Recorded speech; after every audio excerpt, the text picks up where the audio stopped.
Hello friends, welcome to my true reaction channel में आपका most welcome है।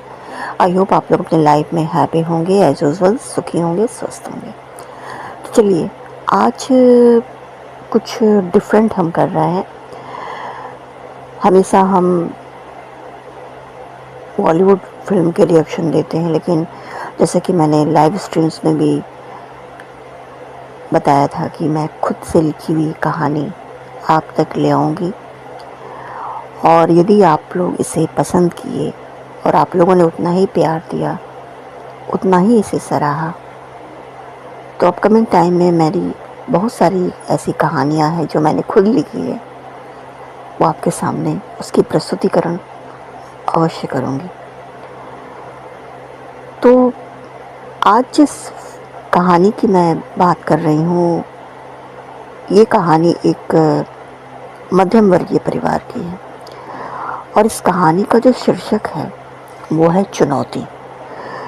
चुनौती मैंने इस कहानी का शीर्षक इसलिए रखा क्योंकि इस कहानी में एक ऐसी लड़की की कहानी है और मैंने ये कहानी इसलिए डाली क्योंकि अभी 2-3 दिन पहले ही हमने अंतर्राष्ट्रीय महिला दिवस समारोह मनाया था। तो मैंने औरत के बारे में इस कहानी में एक अलग से ही उसके फीचर्स प्रूव किए हैं और वो कैसे कैसे अपने आप को इम्प्रूव की है, इस कहानी में भी भरपूर मैंने कोशिश की है बताने की। तो एक मध्यम वर्गीय परिवार है और उस परिवार की ये कहानी है और माँ है, पिता है, एक भाई है, एक बहन है। तो जिस लड़की के बारे में मैं बता रही हूँ उसका नाम मनोरमा है, उसके भाई का नाम राहुल है और ये पूरी फैमिली सक्सेना फैमिली है। पिता एक सरकारी कर्मचारी हैं और माँ जो है गृहिणी है, उनका नाम माया है।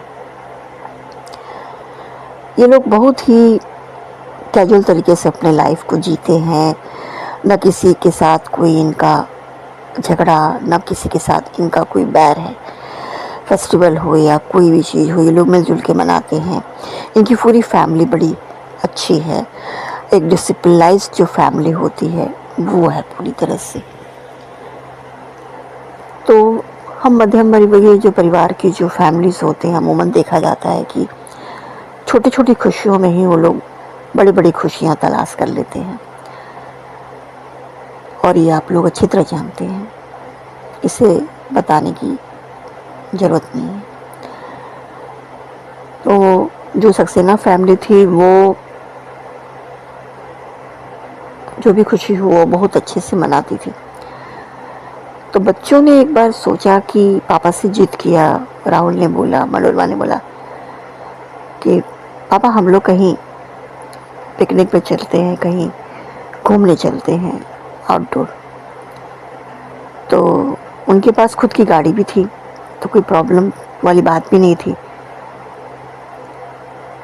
ऐसे प्लान राहुल ने और मनोरमा ने बनाया, पापा को कन्विंस किया, पापा उनके मान गए।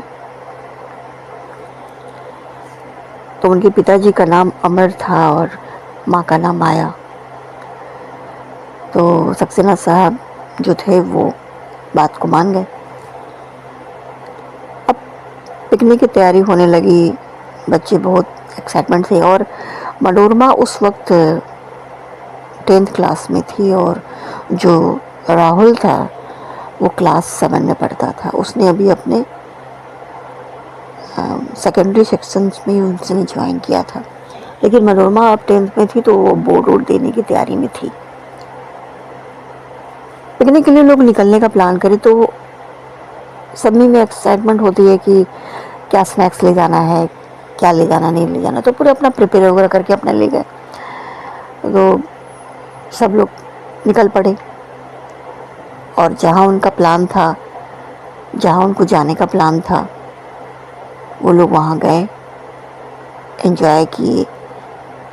तो एक दिन वहाँ रुके भी, और फिर लौटने का टाइम आया तो सब मनोरमा और राहुल का मन तो उदास हो गया, क्योंकि अगर खुशी के बाद से अगर फिर वो चीज़ ख़त्म हो जाती है तो कुछ देर के लिए मन उदास हो जाता है।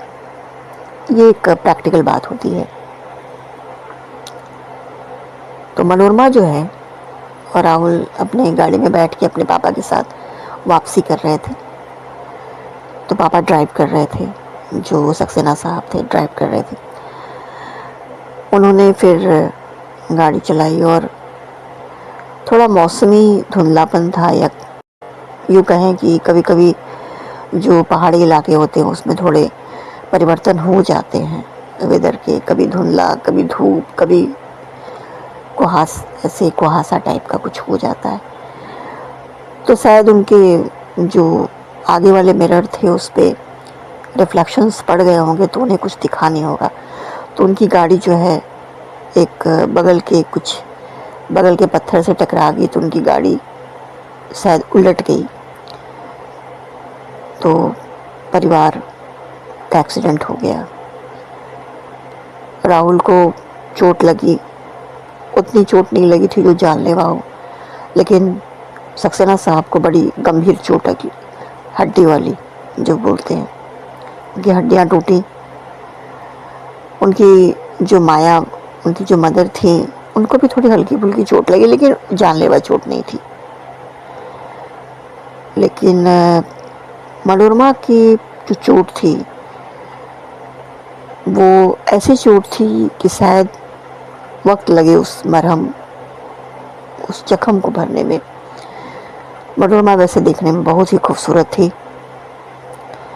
उसके पूरे चेहरे पर जो मिरर, जो फ्रंट में जो गाड़ियों के जो कांच होते हैं, उसके पूरे चेहरे को एकदम क्षतिग्रस्त कर दिए थे। तो वहाँ पर जिस इलाके में एक्सीडेंट हुआ, उस इलाके में क्या हुआ कि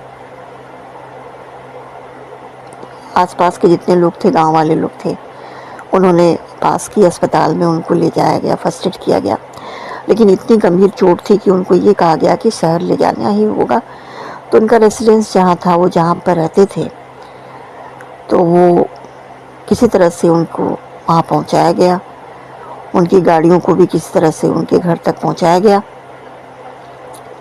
और फिर उनका वहाँ शहर में एक्सपर्ट डॉक्टर से इलाज हुआ। धीरे धीरे वक्त बीतता गया, तो जो सक्सेना साहब थे वो डिस्चार्ज हो गए। राहुल और माया जी को जो चोट लगी थी उनको भी ट्रीटमेंट हुआ, वो लोग भी इम्प्रूव कर गए, सब घर में आ गए। मनोरमा भी अपने ट्रीटमेंट के बाद डिस्चार्ज हो गई। 2-3 महीना हॉस्पिटल्स में लोग रहे। सक्सेना साहब कुछ ज़्यादा दिन रहे, क्योंकि उनकी हड्डी की चीज़ थी। इसके बाद से नॉर्मल लाइफ हो गई उनकी, सब लोग घर में आ गए। और रूटीन वर्क तो इंसान चलाता ही है, चाहे कोई भी विपत्ति घर पे क्यों ना आ जाए। सक्सेना साहब तो अभी ऑफिस नहीं जा सके, क्योंकि उनको मेडिकल लीव लेके रहना पड़ रहा था। वो इस सिचुएशन में नहीं थे कि वो ऑफिस जा सके। मनोरमा स्कूल जाने के अपने, उसको भी बोर्ड क्लियर करने थे, तो वो भी अब घर में बैठ के एग्ज़ाम के प्रिपरेशन ही कर रही थी, तो उसे भी अभी स्कूल नहीं जाना था।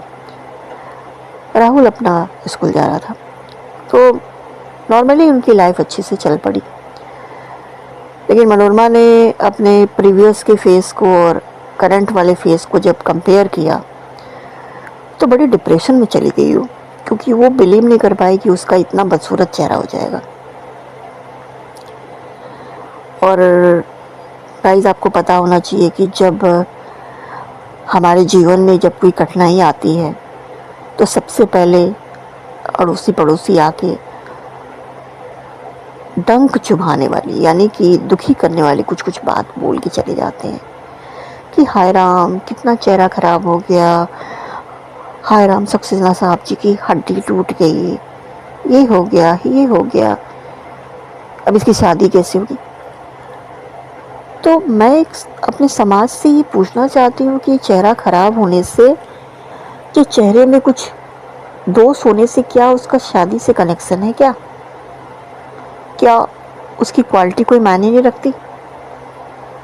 मनोरमा इतनी पढ़ने में तेज थी, ये क्यों नहीं कोई बोलता है?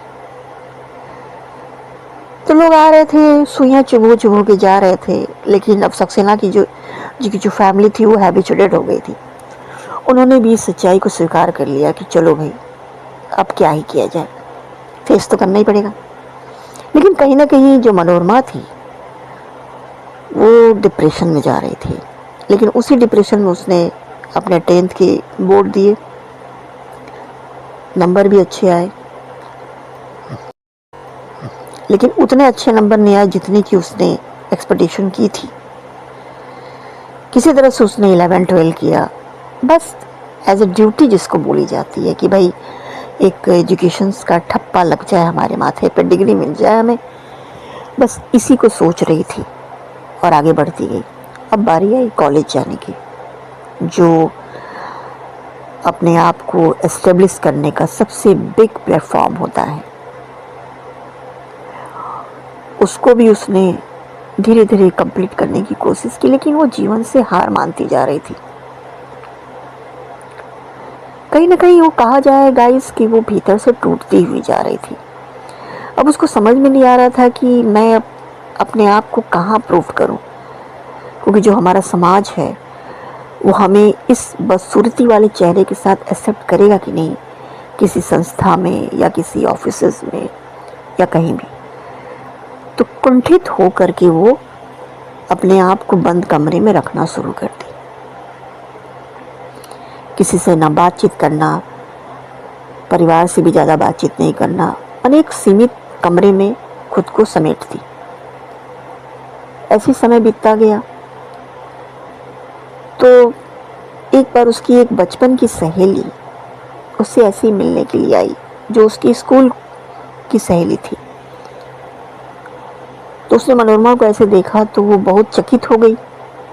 फिर मनोरमा की जो मम्मी थी उनसे भी बात की कि मनोरमा की क्यों ऐसी हालत हो गई है। तो उसकी मम्मी ने सारी कथा कलिका सुनाई कि भाई ऐसे ऐसे हुआ था, तो इसका ऐसा हो गया।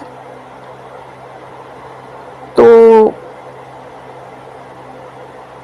माँ बोली, तो फिर मनोरमा की जो सहेली थी जो आई थी, उसकी बहुत अच्छी फ्रेंड थी, तो उसने मनोरमा को समझाया कि मनोरमा, अपनी कमजोरी को तुम ताकत बनाओ। बार बार अपने चेहरे को देखोगी या बार बार अपनी कमियों को गिनोगी तो तुम जीवन में आगे नहीं बढ़ोगी।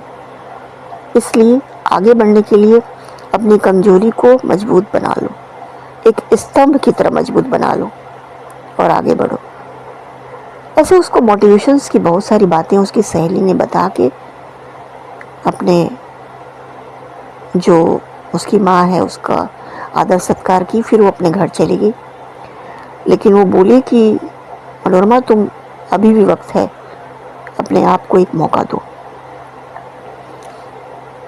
कुछ ही दिनों में मनोरमा को रियलाइज हुआ कि जो उसकी सहेली ने उसको ये बात बोली, तो कहीं ना कहीं वो सटीक बात है। अगर मेरा चेहरा खराब हुआ है तो क्या हुआ, मेरा टैलेंट, मेरे अंदर का गुण, मेरी क्वालिटी वो तो नहीं खराब हुई है, वो तो क्षतिग्रस्त नहीं हुई है, तो मैं उसको क्यों सजा दूं। बस उसके अंदर ये सारी फीलिंग आने लगी। कुछ दिनों के बाद उसने ग्रेजुएशन में इकोनॉमिक्स ऑनर्स लेके पास की, बहुत अच्छे नंबरों से पास की। फिर उसने एमए किया। उसके बाद उसने आगे चल के उसको बहुत अच्छी जॉब मिली, और जिसकी उसने कल्पना भी नहीं की थी, क्योंकि उसने इतने अच्छे मार्क्स लाए थे अपने एमए में। एमकॉम किया था उसने, बीकॉम किया था, कॉमर्स लिया था उसने, और बहुत उसके हाईएस्ट मार्क्स आए थे, जिससे कि उसको बहुत ही अच्छी कंपनी में अच्छी जॉब, अच्छी सैलरी सब मिला। कुछ ही दिनों में उसने इतना अपना ऊंचा मकाम कर लिया कि उसको कंपनी के डायरेक्टर पद के लिए उसको ऑफर मिला। सोचिए गाइस, उसकी क्वालिटी, उसकी रंग लाई कि नहीं लाई? क्या उस समय उसके वो बदसूरत चेहरे ने उसको रोका? जो उसके चेहरे पे शीशे के जो कटे हुए जो दाग थे, कोई नहीं रोका उसको। फिर वो आईने में जब जाती थी तो अब मायूस नहीं होती थी, अपने आप को और निखारती थी और सजने लगी और संवरने लगी उसी क्षतिग्रस्त चेहरे पर।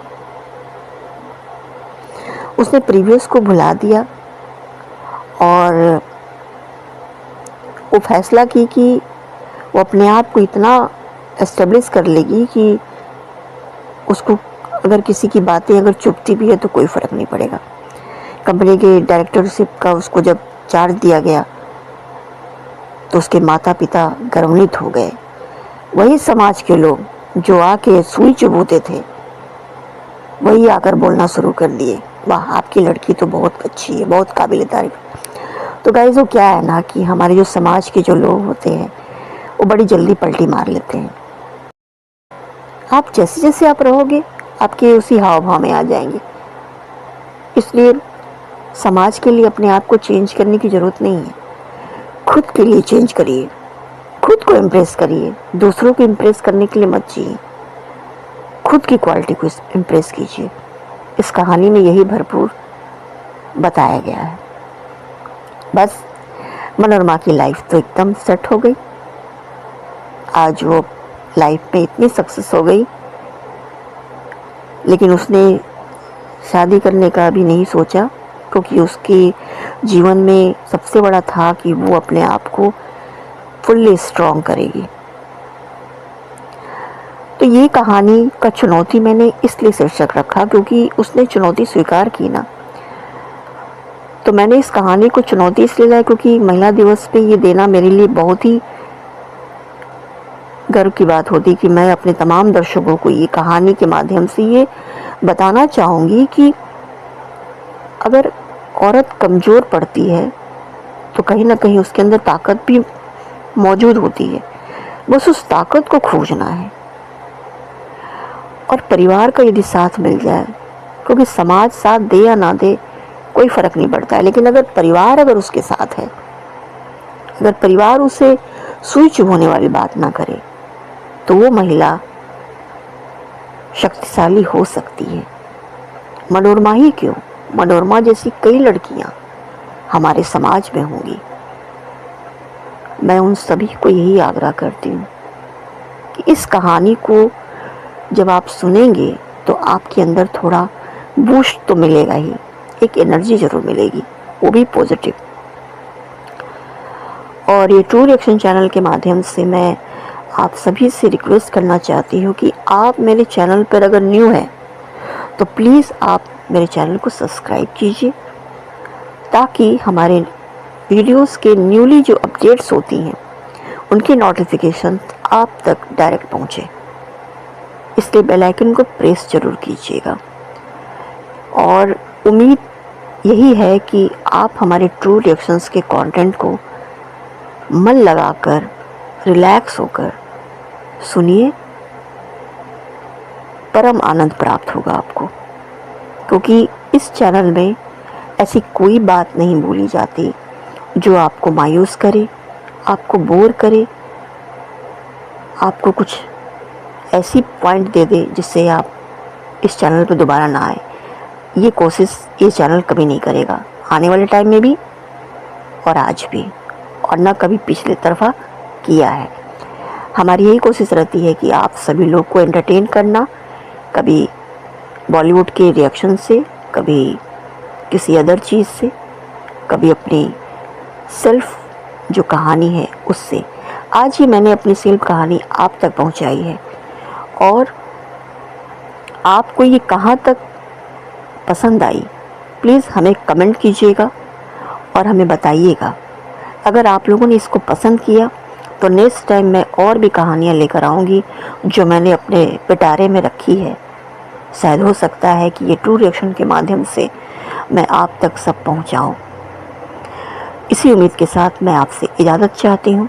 अपना ख्याल रखिए, अपने परिवार का ख्याल रखिए, बड़े बुजुर्ग का ख्याल रखिए और हाँ, खुद का सम्मान कीजिए, क्योंकि जब तक आप अपना खुद का सम्मान नहीं करेंगे, आपका कोई सम्मान नहीं करेगा। इसी के साथ थैंक यू।